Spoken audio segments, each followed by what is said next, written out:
মহাবিদ্যালয় প্রাপ্ত আমি সেই দিন হব সম্ভব নৈতিকতার আগে উদ্দেশিত হয়ে কবি কাজী নজরুল ইসলাম জন্ম। ধন্যবাদ মাননীয় সভাপতি আমাকে আজকে বিতর্কের এই মহান হচ্ছে আমার বক্তব্য উপস্থাপনের সুযোগ করে দেওয়ার জন্য। আজকে আমাদের বিতর্কের বিষয় নির্ধারণ করে দেওয়া হয়েছে দেশটা ও নৈতিকতার বাড়ি দুর্নীতি রাষ্ট্রপতি বিষয়টি অবস্থান করছি। মাননীয় মনিটর এখন আমার প্রতিপক্ষ দলের পক্ষবক্তার পুরো বক্তব্যটি মনোযোগ সহকারে ছিল। তাদের উচিত ছিল এবং আমরা আশা করেছিলাম আজকের বিতর্কের যে প্রতিবাদের বিষয়টি তার সেই প্রতিবাদের বিষয়টিকে সকলের সামনে তুলে ধরতে, কিন্তু মাননীয় মনিটর তাদের বক্তব্য আমি হতাশ হই। তারা আজকে তাদের দলীয় অবস্থানের সুবিধা নেওয়ার জন্য আজকের বিতর্কের প্রতিবাদের বিষয়টি তার সেই প্রতিবাদের বিষয়টিকে অস্বীকার ব্যক্ত করছে, যার পরিপ্রেক্ষিতে আমি তাদের প্রতিপক্ষ দলের হয়েও তাদের অস্বীকৃতির বিষয়গুলিকে পুনরায় সঙ্গে করছি।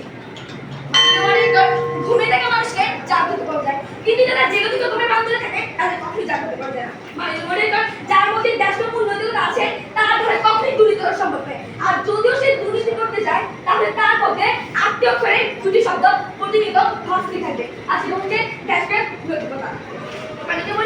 আমরা জাতীয় দলের বক্তব্য সেক্রেটারি মহোদয় থেকে তাকিয়ে বুঝতে পারি যিনি দেশপ্রেমে উদ্বুদ্ধ হয়ে দেশের সাধারণ মানুষের জন্য নিজের জীবন পর্যন্ত উৎসর্গ করেছেন, যা আমার প্রতিকূলের কথাবার্তায় পুনরায় বিশ্লেষণ করে রেখেছেন। মাননীয় মনিটর আমি এখন বর্তমান প্রেক্ষাপটে একটি জ্বলন্ত দৃষ্টান্ত উদাহরণ দিচ্ছি, আর সেটা হচ্ছে ফিলিস্তিন। মাননীয় মনিটর লক্ষ্য করুন, ফিলিস্তিন অনেক বছর ধরে ইসরায়েল দ্বারা শাসিত হচ্ছে। তারা তো চাইলেই পারত ইসরায়েলের হাতে নিজের দেশের দলিল তুলে দিতে পারত, কিন্তু মাননীয় মনিটর ফিলিস্তিনে এত বছর ধরে ইসরায়েলের শাসন কেন সহ্য করছে? শুধুমাত্র দেশের জন্য। মাননীয় মনিটর